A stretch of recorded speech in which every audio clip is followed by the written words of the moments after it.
gummy bear.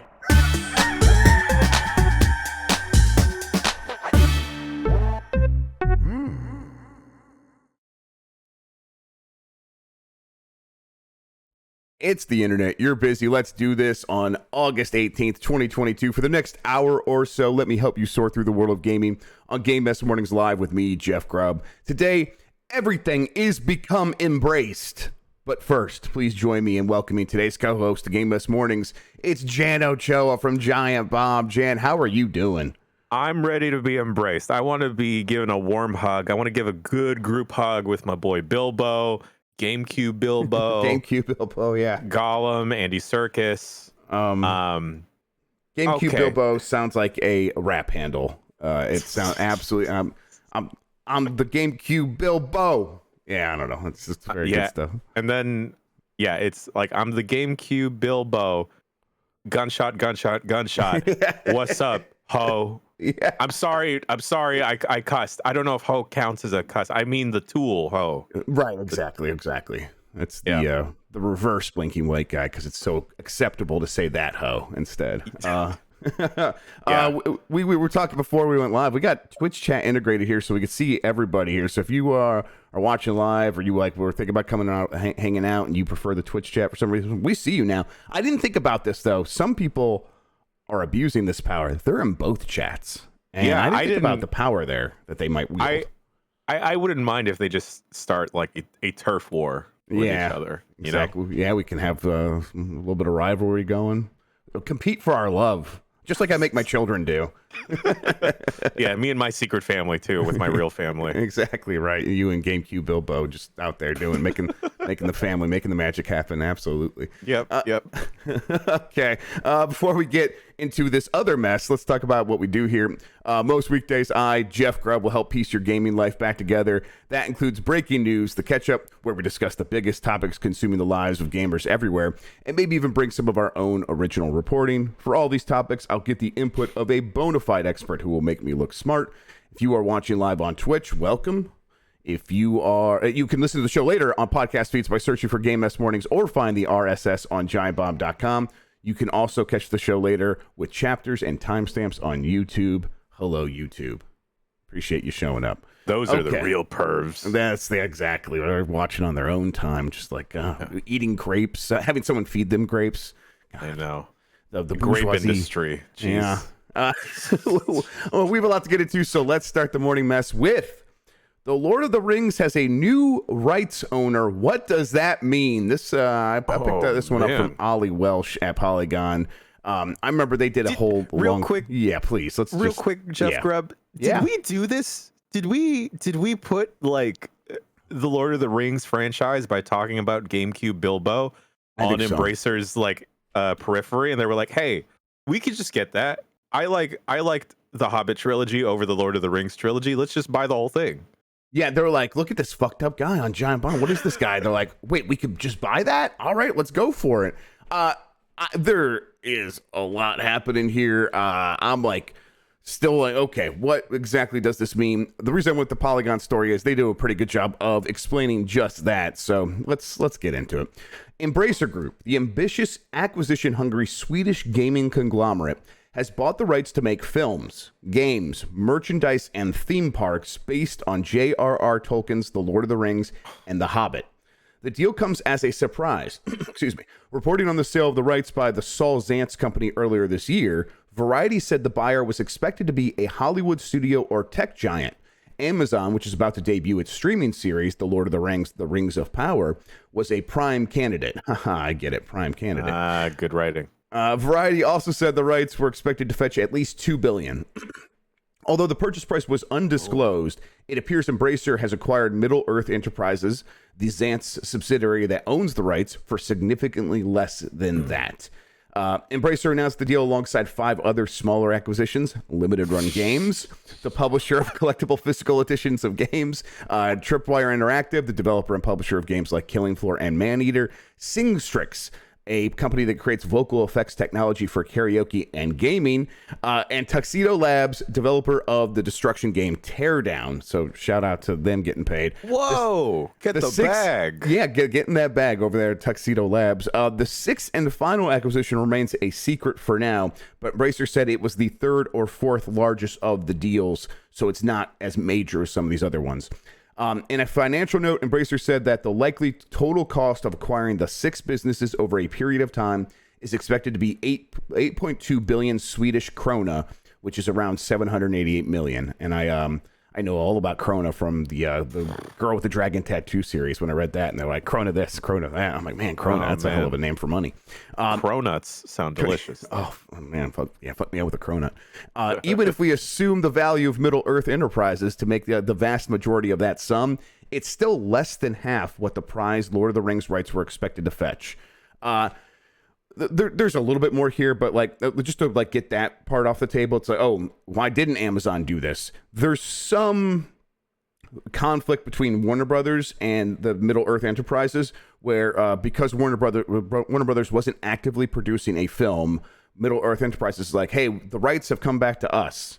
And Warner Brothers is like, nuh-uh, we're making something right now. Nuh-uh. So they are probably going to have a little bit of a legal battle. And that means if you are one of these companies like Amazon or whatever, you were like, I don't actually know if this is worth $2 billion. This probably isn't. And that sounds like a headache that we don't want to deal with. Now, Amazon is still going to be able to make that show because television show rights for anything more than 4 episodes is it's separate. So Amazon can have that and keep doing that and could just like keep all this out of their hair. But for anything, shorter than 4 episodes, a movie, whatever else, there's going to be a little bit of a fight here. Now, all that said, Embracer Group, not known for making films, obviously they'd be able to like then take this and do that if they so choose, and they could probably make an Aragorn movie, a Gandalf movie. They can have their own, Lord of the Rings cinematic universe, which seems probably like something they would do. But if there are issues between them and Warner Brothers, they can make games, and for them, that seems like the key way of making money here.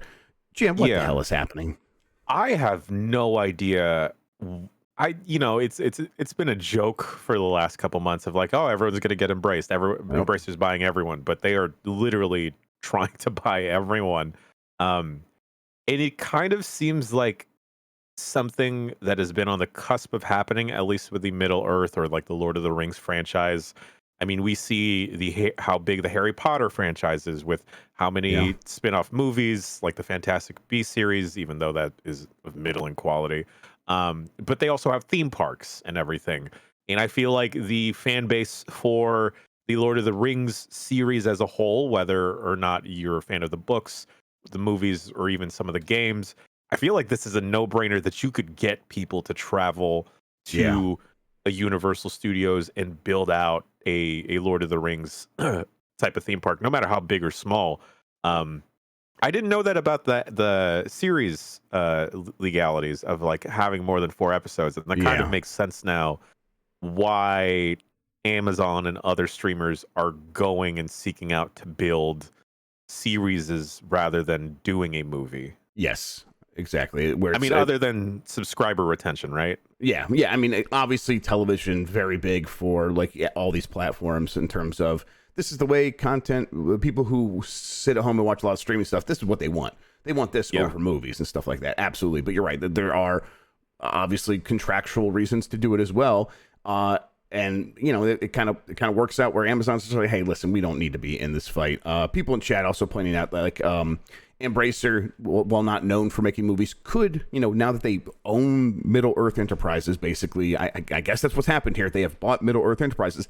They could just license those film rights out themselves going forward. So now they still don't own like the Lord of the Rings books or publishing rights, I guess. That's what it is. They don't have the publishing rights. That is still like HarperCollins and a few other the family, the estate of J.R.R. Tolkien are still involved there. But I guess the IP itself, though, now belongs to Embracer. It's just such a weird thing to think about. Like this is, but at the same time, it probably is the right time to cash out on this stuff if you were looking to make the most from this. But it feels like, okay, also they sold it at a discount from what everyone was expecting. So was this the right time?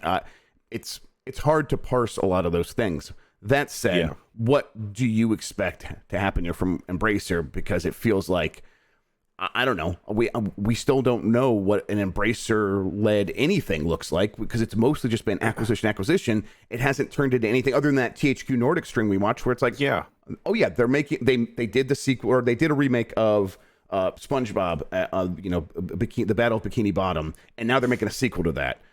Yeah, is that what we expect here as well? It's kind of what I'm expecting. Yeah, I mean, I kind of expect like an eventual flood of, I don't want to say watered down content, but content or games, media in general, to try and get the bag, whether it's going to be good or not. I'm looking at what else Embracer's bought, and I see a picture of myself there. No, I'm just kidding. But they also own Dark Horse Media now, so that opens up an avenue where it's like, point. I don't, as far as the best of my knowledge, I don't think there's a lot of Lord of the Rings comic books, and I wonder if that's how they could get around, skirting around the literary rights, the publishing rights, of like, okay, well, if we can't make the books, then we're going to make comic books. I don't know if that's tied into the publishing rights, but you can see so many games of middling quality, AAA style games, B games, mobile games popping out with like, all right, here's Gollum, and you just got to move these rocks around, and then, oh, cool, you found a fish. Or just like other bigger AAA games like Shadow of Mordor, which would be neat to see, but I feel like we could be trudging through some bad B games soon. Yeah, I think I would like a fishing sim set in Middle Earth. Just let us go to the Shire, a 6-player fishing game where we can all just play together, and we're all just little guys with furry feet, these little freaks in their holes, and then they come out of their holes with their fishing poles, and then they go down to the swimming hole and go fishing. Like, that's what I'm down for. Also bars, so there you go. Yeah, and the other thing is, like, I don't know how guarded the Lord of the Rings or the Middle Earth estate has been with the IP about lending it out to other studios after like we keep bringing up the GameCube era of games, but there was like a small amount of Lord of the Rings inspired games. But like, what if this opens up the door to see the Fellowship of the Ring in Fortnite, right? What if you change any of those maps to be a bunch of little hobbit holes and whatever have you? Sorry, Fortnite's constantly on the brain now. Oh, yeah. I know. I totally get it. I mean, it is like the game. It's everything. So, like, of course, when something happens, like, how does it relate back to that? Like, yeah, I'm in the same mindset right now. It does this to me. This feels like, like if we're trying to break down what Embracer strategy here is, obviously it is growth. You can expect about 10 to 15% profit margin on everything. So the bigger you are, the more money that is, and that's that's a good thing. It means you're making more revenue, and that's just something that people that invest in you want to see. But it also just feels like they are brute forcing themselves into being completely unignorable. If you are a Microsoft, if you are a Sony, and you need content for your services, at a certain point, like, you're not going to be able to compete unless you have Embracer. Like, it's not there yet. I don't think, like, not enough people care about these specific games, but it's like they are like one of the few companies on the block that just has a ton, like 50, 60 games in production. That was just like at THQ Nordic, right? They said they had like 50 some odd games in production. So that's just one label underneath Embracer. Overall, it's probably like 200 games. And especially if you are, Game Pass, it's like, well, we need a lot of content, so we have to give good terms to Embracer, because they're like the one company out there putting a lot of stuff out. That said, I still don't know anyone who ever talks about Embracer or anyone. No one's ever like, I can't wait for this next Embracer game. Like, do you have a favorite Embracer game, Jan? No, I was gonna ask, has it been put out to the public what is the company culture like now after being embraced, right? How hands-on are they, or how hands-off are they, or are they buying these studios, these smaller companies with the knowledge of like, hey, they're pretty self-sufficient, we're just going to reap the benefits and just buy them and give them like a little bit of the financial support that they need or whatever oversight they need. But otherwise, we'll be pretty hands off. Like, I wonder if that's the story. Well, I mean, that leads us into our second story, and we'll continue this conversation there. Yeah. Embracer confirms studio switch for AAA project. This comes following claims of trouble with Knights of the Old Republic. This comes from Tom Ivan at VGC. Embracer Group may have confirmed that the upcoming Star Wars Knights of the Old Republic remake has switched developers. Bloomberg claimed last month that developer Aspire Media has stopped working on the game and that the future of the title was up in the air. Embracer had confirmed in May that Aspire parent company Saber Interactive was also working on the game, and some of Bloomberg's sources said they believed it was possible Saber had taken over the development of the project entirely. While not mentioning the title by name, on Thursday, Embracer confirmed that one of its big upcoming releases had changed developers. One of the group's AAA projects has transitioned to another studio within the group, the company said. This was done to ensure the quality bar is where we need it to be for the title. We are not expecting any material delays for the title based on this transition. One Bloomberg source suggested too much time and money had been invested in the demo and that a more realistic release window was now 2025. So yeah, okay, that sounds right, but like to me that says, if you bite off more than you can chew, we're not going to necessarily help you figure it out here at the group, as they continue to call it, the group, which sounds like a cult.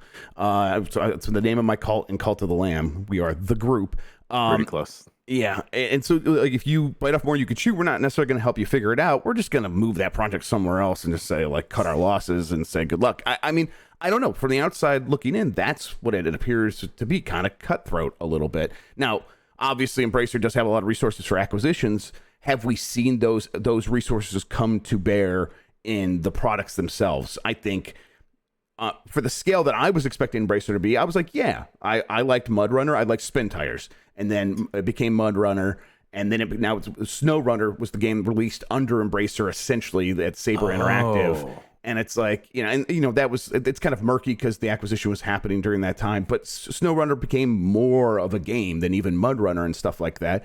And I'm like, okay, yeah, if that's kind of the path this stuff is taking these smaller games and making them function more like a quality, AA game, I'm all for that. I just don't know if they're going to get to that next level that is kind of required for Lord of the Rings, let alone Deus Ex and Tomb Raider, which they also recently acquired. Oh, geez. I didn't realize that.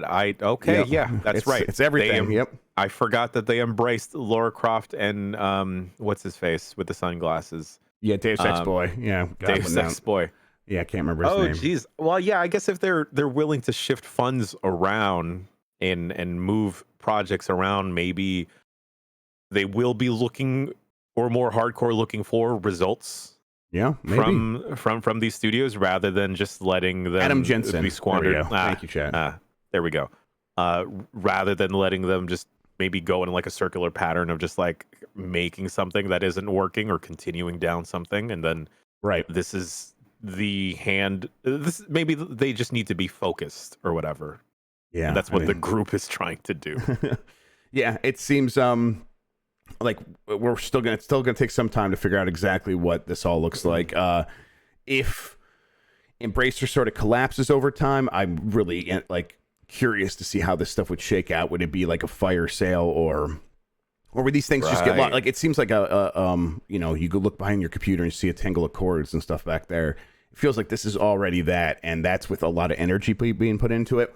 If entropy were to set in at the Embracer group, like it feels like a lot of smaller IPs could be lost and just like, no, it's too much of a headache to figure out how to like pull this stuff out of there. But I don't know, that's a concern trolling thing. Maybe, I don't know. Maybe they're going to be around forever. Maybe they are going to be the biggest gaming company ever. The last side of this story we should probably talk about is how does Embracer have all of this money to spend?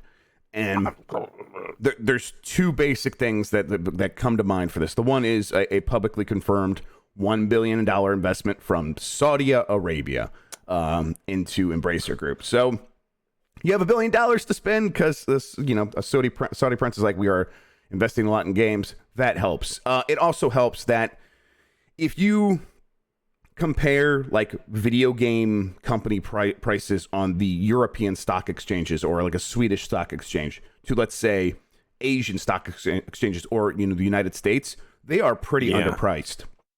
This kind of helps justify when Embracer wants to go borrow money. They're like, hey, we borrow money, we make these acquisitions.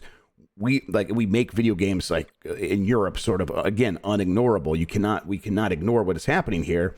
That is going to push up the price on our stock exchange, and then we are going to see the benefits of that. And so it's like kind of right now it still feels like we're borrowing money cheap, we're moving early, and we are going to get the benefits of that on the other end. That feels like the strategy here. I had no idea that was the case, lining their wallets, but it makes so much sense. It's as to what it is. It's like, oh yeah, Jesus. All these companies have been embraced, and then the Embracer Group has been embraced by the even bigger Embracer Group, Saudi Arabia. So, wow. It's like everything. Is it from like a prince, perhaps? Yeah, it's definitely part of that, like that 2025 initiative that they're doing or whatever that is, where they're like trying to that one big move to expand to diversify their economy, because it's basically a gas station with an army is the joke about Saudi Arabia all the time. And they're like, okay, well, we want to expand by spending money in all these different things. Video games, they've invested in SNK and right, a whole bunch of other things. And it's like, this is part of that too. So this is unfortunate because, a lot of these studios are, generally cannot control who buys them, or at least the people working in the studios can't. Right. They're not in charge of making these big moves. And they may be working on a game that a small game, a lot of people want to support or people are excited about. And I don't know how much the general gaming population is going to care or like dig into the nitty gritty about who is investing in their video game studios. But for me personally, I have to take my stances here and there. But man, this kind of stinks that I don't necessarily want to check out any games made by the Embracer Group. Because of those ties. Yeah. That's true for so much stuff in gaming right now. And it's just kind of growing. Whether if you have issues with like Tencent and stuff like that, that's even more. It's there's no like moral consumption under capitalism and all that. It's very difficult. And then I guess the other part of that is like, do we see these studios like Embracer or the smaller studios underneath that umbrella and the Tencent umbrella, just like, you know what, we're going to take advantage of them and take their money and use that to do what we've needed to do. Right. What you hope happens here is, okay, you've been embraced, you've been acquired by Tencent, you did take money from Saudi Arabia, and that's potentially blood money or whatever you want to look at it. Can you take that money, get out, and start your own company and do something independent again? I don't know. At a certain point, it's like... you trace money back everywhere far enough, it's going to feel real bad. It's going to look real bad. So can you do good things with it? I don't know. It's so complicated. It's so intricate in terms of if you try to break it down on a moral level, it's never going to feel good. It's never going to feel perfectly right. Now, obviously, a direct transaction with someone that, might have some links to killing journalists in Saudi Arabia, maybe that's dirtier than most things. But yeah. Again, I don't know. It's hard to feel good about a lot of stuff under capitalism. And then you think about everything else that everyone else owns. I'm like, oh, I can't do anything and feel good. Yeah, for real. Absolutely. At a certain point, all that money is just going to a billionaire, which is inherently immoral. So, yeah. Okay, let's move along here. Nintendo of America president says company is actively investigating recent misconduct claims. This comes from Nintendo Everything. Yesterday on the show, we talked about a Kotaku published story regarding sexual harassment claims that related to Nintendo of America specifically. After the article went out, President Doug Bowser issued an internal statement. The message was posted to the company's SharePoint account. Bowser indicated that Nintendo of America is taking the allegations seriously and is actively investigating these most recent claims. Here's the note. We have and we always will investigate any allegations we become aware of, and we are actively investigating these most recent claims. We have strict policies designed to protect our employees and associates from inappropriate conduct and expect full compliance with these policies by all who work for or with us. We have and will always investigate any allegations we become aware of, and we are actively investigating these most recent claims. Please remember that our HR teams are here to support you. If you have experienced, witnessed, or have witnessed anything concerning such behavior that is contrary to our standards of conduct, employee handbook, handbook or company values, please immediately contact your HR business partner. Yeah, that's the boilerplate stuff, right, Jan? This is the stuff we always hear, and it doesn't fill you with a lot of confidence that this won't be a problem again. Right. It's the line, and folks in chat are looking at, you're picking it apart as well. But the line saying that HR is here for you does not resonate well with me, because as if you've worked in a corporate environment or any type of big company, it is incredibly apparent that HR is not necessarily there to protect the employee. HR is there to protect the company. Yeah. And even if you try to work it so it's like, well, technically this story is maybe worse for Nintendo of America than dealing with the problem. So wouldn't you want to deal with this problem so it doesn't become an issue? It's still like that. It feels like a backwards way of working. HR's not there to help you. It can feel like you're on your own, and that's kind of what the story was indicating, is that a lot of these, especially women, felt like they were on their own, especially when dealing with Nintendo full-time employees, dealing with them as contract employees. This can't be your solution here. You have HR, so if these things still happen while you have HR, what else are you doing? What other things are, like, investigating the clan? Okay, then what? We don't need the investigations have happened. Kotaku did it. Like, they talked to the people. What will you do when you find out that these things did happen and are true and either continue to be a problem or potentially could be a problem again? What do you do next? Tell us that. That's where I'm at with these. We've had these statements, multiple times per year for the last couple of years. We're past this one right here. We're past talk to HR, and we are investigating it. We need more than that. Yeah. You need to do more than tell your employees to talk to HR. Yeah. And then I feel like a lot of stuff that happens at Nintendo of America is like unknown because of how strongly the company is steeped in like the Japanese HQ. Right? Yeah, like absolutely. What is Doug Bowser doing on a day-to-day? Like, does he enjoy Bagel Fridays? I hope so, but I don't know. Yeah. But then I wonder how much of that gets swept under the rug with how big Nintendo of America's presence is within the larger company. Mm-hmm.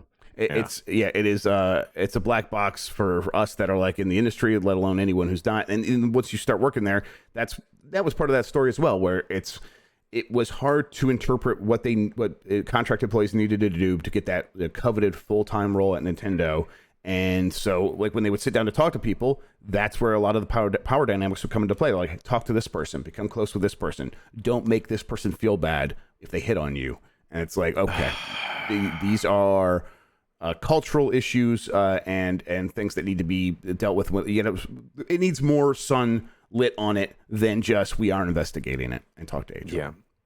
And then, like, I just feel so bad for contractors. I mean, across the board, because contractors feel like they have to jump through every single hoop and just deal with every little inconvenience, big or small, to try and get hired full time, or even just fight for any type of benefits. It fucking sucks. I hate it. And the permalance culture of just like, hey, we could save money by keeping these people freelance for extended periods of time. So I think something Nintendo was guilty of is like keeping these contractors on for the maximum and then letting them go for, like, laying them off for a couple of months and then being able to bring them back so they could keep them as contractors forever. No, that there needs to be a clear path, and there needs to be these people need to be moving to full-time more regularly. I'm sorry if that costs you more. No, and then, like, you're building your talent roster that way, right? Yeah. Like, you're building employees that actually want to stay and be happy there versus burning through people. And then, like, I've seen so many companies run through the whole contractor phase, so they purposely cannot hire them because of whatever legal mumbo jumbo, and then they'll let them hang in, like, employment purgatory for 6 to 9 months, only to hire them back as a contractor again. Yep, it's frustrating, and it's a systemic issue. People point out that they see this in their industries. Of course you do. I mean, it happened on the journalism side of people were permalance for very long periods of time. I was a permalance for years before I got full time. So it happens. In education as well. It stinks. Yep. Skylanders and Crash Bandicoot studio Toys for Bob is teasing a new game. This comes from Tom Ivan at VGC. Skylanders and Crash Bandicoot developer Toys for Bob could be gearing up to reveal a new game. On Tuesday, the Activision studio tweeted an image showing off 17 games it has developed and teasing a mysterious 18th title. Toys for Bob is perhaps best known as the creators of the Skylanders series. It most recently developed 2020's Crash Bandicoot 4, It's About Time, and 2018's Spyro Reignited trilogy. According to several job listings currently advertised on its website, Toys for Bob's experienced developers are looking for creative individuals ready to take on exciting and new projects. Now, Toys for Bob, like all Activision studios, eventually got put on Call of Duty. It sounds like this is not like them. Yes, of course, right? Yeah. Yeah, Crash Bandicoot 4, great. Like that's like a beloved game. Go work on Call of Duty now. Go make a gun. Go make a gun. That's how it went. And now it's like, but this sounds like they have been able to extract themselves from that situation a little bit, and now they're working on something that isn't a Call of Duty. Because in this list of games, none of them are like, oh, and we helped make this Call of Duty game. It's like a list of like Skylanders and Crash Bandicoot. The assumption here from many people is that this is Crash Bandicoot Wumpa League, which is supposedly a like 4v4 like Crash Bash, I guess a 4v4 fighting game. Is that what a Wumpa League is? Sorry, everybody, I'm not up on my Crash Bandicoot like offshoots or whatever. But I mean, if it's not that, what would you want to see? If production wasn't so much of a nightmare still across the board, I feel like during early peak pandemic where folks had a little bit more cash to burn through, those toys for life style games like the Skylanders and everything would have like made bank for them. Of like, you know, you have all these kids at home that are just doing virtual learning, or these people that, I mean, like, look how many folks collect amiibos and never actually use them functionally for any video game, right? Like, the folks are out there with an appetite to want to spend stuff that I feel like the Toys for Life stuff, thank you, chat, would have done numbers, would have like done gangbusters for them if that was if that was possible for them. Yeah. It's the kind of thing where the timing on these things is so off, and obviously Call of Duty requires a lot of effort, and it's the big thing. It makes them the most money. But it's like if they could just like had some momentum or stuck with things, or had a little bit more confidence in their ability to pull like if they had the ability to say Skylanders can take a year off and then come back with something big. But no, they needed something that comes out every year. And if you're not working on an annual franchise at Activision, what are you doing? Is what it felt like. So no, go work on Call of Duty. And that's very, very frustrating. You know, the other thing that they could do that I feel like would be exponentially cheaper than making real life plastic figures, they could get into like cards. You know, give me a Drobot trading card. Give me an e-reader. Yeah, absolutely. Yeah, exactly. Let me plug this in my Game Boy Advance and let's go. Like some type of e-reader. I mean, you know, pretty much every computer has some type of webcam attached now, right? Because of the pandemic. Yeah. They could 100% get into trading cards because that market is still, I don't want to say abysmal, but there are still people raking in and extorting all these freaking card shops and Targets. Yeah, let me line up at Target at 6 a.m., baby. That's the life right there. That's what I want. Give me my Spyro fix. Elden Ring sales reach over 16 million worldwide. This comes from Darren Bontheus at GameSpot. Elden Ring sales have reached a new milestone as publisher Bandai Namco has confirmed it has sold 16.6 million units as of June. The figure solidifies Elden Ring's position as developer From Software's best-selling game, as fans can't seem to get enough of the dark fantasy action RPG. Over the last quarter, according to GameBiz, Elden Ring has sold 3.2 million copies, which is like more than most games sell, period. Coming out earlier this year, continues just to dominate. This is a huge number for any game. It's huge for From Software. Yes, this is a good one. Yeah, right. It's especially for a game that is not friendly from the get-go, right? Like, this is probably a lot of people's exposure to a game that is as punishing as other From Software games are for like the general populace. Yes. Damn. What do you think it is? Was it just like, it's got to be a conflation of everything, right? It is just everything working together at the same time. It was like the end but still peak kind of pandemic. It was it was like the game kind of having this mystique about it. It was years and years and years of people building up the Dark Souls games. Sure. And then, the game comes out and gets a 97 on Metacritic. And it's like, okay, well, this is the one I can't miss. This is the time to get on board. And then you sit down and play it. You're like, oh, it's this open world thing. I feel like I could like tell my stories in there. That makes me want to like make content. And then every content creator on YouTube and Instagram and TikTok are making stuff about it. And it's like the biggest thing on TikTok for weeks and weeks and weeks. It was like perfectly engineered to take over. And it did. Obviously, that's just good. And really, it's interesting because it was not perfectly engineered. It's just from making a From game. And it turns out the world got it felt like the world engineered itself to be receptive to something like this. It just worked out so perfectly for this game. Yeah, Snake in our chat, the Giant Bomb chat, sums it up perfectly. It's a Skyrim. People love Skyrim. Absolutely. Yes. You took From gameplay and you put them in a world where they could just like have a little bit of a sandbox, tell a little bit more of their own story, and that just clicked with people. And I mean, it clicked with me. You know what? Also, the Game of Thrones pervs out there because George Railroad Martin is associated with this. Choo choo. So, he choo-chooed all over us. Yep. Yeah, there's some interest there. God, and I guess because Bloodborne was Sony exclusive. Sekiro,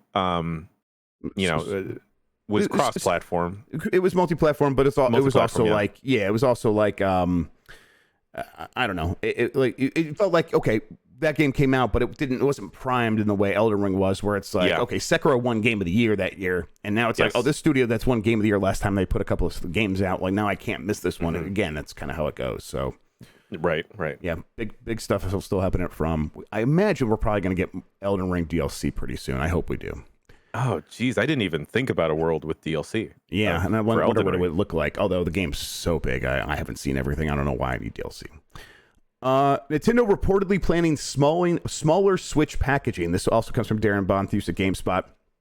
Fans of video game packaging can prepare to get their hands on a new Nintendo-branded box soon, as the Switch will soon be sold in a cardboard container that shrinks the size of the packaging down by roughly 20%. This is according to Nikkei. Mostly they're doing this so they can fit more Switches onto pallets and stuff and ship more Switches to retail. But also, the packaging's pretty expensive. People talk about, the PlayStation 5 is like the cost of materials is lower than $500. So now Sony's making money on that thing. I'm like, not really, because that's not the cost of the goods delivered, where you're spending $30 on that packaging probably. And packaging gets more expensive as the economy gets worse and all this stuff. So, yeah, I'm not surprised that this is one of the moves they're making to save money. 100%. That, and there actually are a lot of box pervs out there. You'll see for like designer shoes and everything, sneakerheads. Yeah. There's a lot of people, or designer bags as well. A lot of folks will resell boxes. Yeah.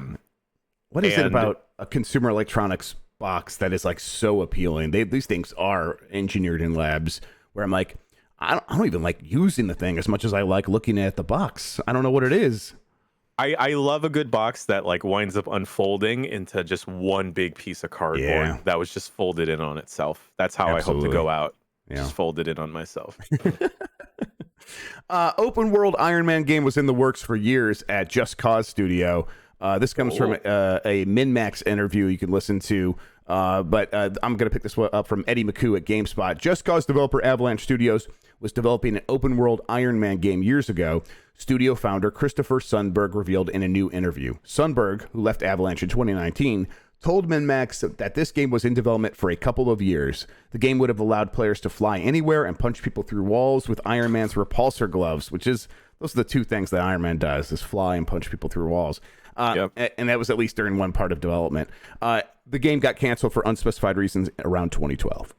Is this something that, I mean, that was like a time when superhero games were coming out a little bit. Like Sega put out an Iron Man game a few years before that. But it's well before Spider-Man. I guess it's like right around the time of Batman Arkham Asylum, right? Yeah, like Arkham Asylum's like 10 years ago. So it's weird that maybe they saw that and they're like, well, we're not anywhere near that. We got to just get out of this game. Right. I mean, because Batman Arkham Asylum like blew up. Yes. Like, I mean, completely blew up and like really legit made it seem like, oh, you could do a superhero game that's good and Yes. doesn't feel like a cheap knockoff or trying to jump on like some type of hype train. But I feel like a Just Cause Iron Man game could do well because at least how the MCU has framed Iron Man is that there are serious elements, but RDJ is very quippy and doesn't really take himself too seriously. So perhaps like that would have meshed incredibly well with the Just Cause devs. But man, where would you be located? Would you be in New York or like the West Coast? Right, open world. So yeah, what does that map look like? Right, I don't know. I mean, did like back then, just like to save resources? Is it like kind of based on the movie? So it's a lot of desert early on or whatever. I don't know. Right. It's tough to say. Maybe, I'm sure that was one of the challenges when they were trying to put that together, because flying around as Iron Man, you want to be fast, but how fast can that stuff load in off those slow hard drives? Yeah, tough. Yeah. Let's see. The studio responsible for Contra-like Blazing Chrome is making a new game about a super ninja soldier. The Arcade crew tweeted, and they're working with the studio Joymasher on this. Joymasher and ourselves are thrilled to reveal Vengeful Guardian Moonrider, a challenging retro action platformer starring a super ninja soldier with an urge for revenge. So basically, like every game from like 1980s. All ninjas, basically. Yes, all ninjas feel this way. It's coming this fall onto PC, Switch, PlayStation, and Amazon Luna. There it is. Luna check. Yeah, we got our Luna check, everybody. So I hope you're feeling good about that. Let me see. I think they showed a little bit of it here. Yeah, this trailer that they put out, this kind of looks fun. This looks cool. Blazing Chrome is a good and fun game. It has like it's those vibes of like a Contra 3 hardcore. Or Contra hardcore. So like, yeah, I'm like excited to see what they're going to do next. This looks fantastic. I really like the style. This reminds me, gameplay wise, kind of looks like a Shinobi game. Yeah, which I do not mind at all. Man, Shinobi 3, a great game. If it's just that, well, I'll be very happy. I can't believe I beat that as a child. Yeah, that's rough, dude. That's tough. I don't know how I did it, but maybe that was like the only game I had besides Sonic, so I just had to beat it. Man. Yeah, this looks really great. All right, let's come back here and finish up the news with Dead Island 2 leaks on Amazon with screens, details, and possible release date. Let's see here. This comes from Tom Ivan at VGC. A host of new Dead Island 2 details have leaked on via Amazon, as well as new screenshots and a possible early 2023 release date. Early on Thursday, the retailer went live with a new product listing for the long-delayed game, which is set to be published by Deep Silver. According to Wario64, the listing was initially accompanied by a February 3, 2023 release date and a product description, which is viewable below, although these have since been pulled. According to the product listing, Dead Island 2 takes place across the most iconic locations of Los Angeles, from the verdant suburbia of Beverly Hills to the quirky promenade of Venice Beach. The city is quarantined following a zombie outbreak, and the military has retreated. So yeah, it's apparently Dead Island 2 will have a big focus on cooperative play, and the game was first announced in 2014, which is a very long time ago. It is 2022 right now. Jesus, 2014. That's a different life. Yes, it is, for real. Jesus Christ. So, but hey, apparently it's coming. Apparently it will be here pretty soon, probably early next year. You got any interest in Dead Island 2? I think I'm kind of zombied out. Yeah, me unfortunately. Too. I liked the first one a little bit. I guess I'm curious enough to check this out. They should just tie this in with Zack Snyder's zombie movies. Yeah, this is zombie war movie or whatever. Yeah. Just throw Dave Bautista in this game and then I'll buy it. There you go. I watched that movie because of Dave Bautista. I'll play this game if Dave Bautista's in it. There you go. I think that's a good rule of thumb for life. Is if Batista's there, so am I. Yep. All right. Well, let's get to the catch up here. For the giant bomb shirt that says "I'm with Dave," and then it's just a silhouette of Dave Bautista. It's fantastic. Let's get to the catch up. Gotham Knights has gone gold. That game's actually coming out. They say see you in October. So, all right, a game. It's like news that a game was not delayed is what it feels like to me. I'm like, oh, they are printing this game on discs. This does not mean the game is finished. I'm sure they're still working on day one updates, but they are putting a file onto a Blu-ray right now, and you're going to be able to buy that from a store. Go to a local 7-Eleven, you get your Slurpee, you get your copy of Gotham Knights. Probably not how it works anymore.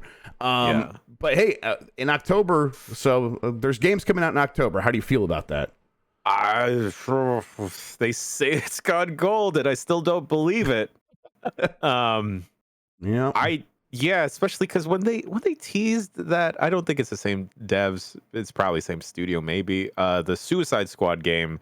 That is Rocksteady. This is WB Montreal, which made Arkham Origins. Got it. Okay, well, because that Suicide Squad game was teased with a date that was so far ahead of time that I didn't believe it was actually a game. That this doesn't feel that it's a real thing, despite having seen multiple trailers and gameplay videos. It still doesn't feel real. It's like I've not registered it at all because it's just not hitting with me. So it's kind of like when you see like beta rays go through a wall or something, it feels like that's what's happening with me in this game, where it's just going right through me. Maybe it comes out and it gets like a lot of high praise, and people say, oh, it is fun to go play all this online with friends, and I'll be Robin and you could be Batgirl. I'm like, okay, yeah, sure. If it's fun, if you say so. I just right now I don't have a lot of high hopes. That doesn't mean I'm also like expecting to be trash. I'm just not expecting it at all. I'm like, when October gets here, I'll find out for myself one way or the other. Yeah, we'll probably roll around as 3 Robins and a Batgirl. Exactly what everyone's been craving. So they won't shut up about how they want that. That's the next stream they want. NVIDIA GeForce Now upgrades browser streaming to higher resolution. This one's a quick one from Rachel Kaiser over at GameSpeed. The upgrade is only available to RTX 3080 tier members, the most expensive tier for subscribers. Those at this level will soon be able to stream their PC games via their browser up to 1440p and 120 frames per second. Subscribers need only adjust their settings even on low-powered computers. It's like, oh yeah, I guess browsers can run at 120 frames per second. I guess that makes sense. Why wouldn't they be able to? But I guess they can. So because that it also feels wrong. But I mean, it's also a browser. Yeah. Okay. NVIDIA GeForce Now is a good one of these cloud services. If you during the pandemic, when people are like, man, I can't afford a GPU, I can't find them, like, go use GeForce Now for now. Just wait. Just play games on GeForce Now, and then when things come back to normal, then you can buy something. It was like a viable option throughout that time. Yeah. Okay, let's see. I got the polls. Let's go to bring this one up from yesterday. Do you think there's a real chance that Advance Wars 1+2 Reboot Camp never comes out? We were talking about this a little bit, where it's like, hey, when does it come out? When does Nintendo release this? And it occurred to me that maybe it never does. Like, I guess there's a chance it never does. A lot of people tend to agree with that. Now, not everyone. 39.3% say yes. 60.7% say no. But I think it's surprising that many people think Nintendo might just shelf this game forever.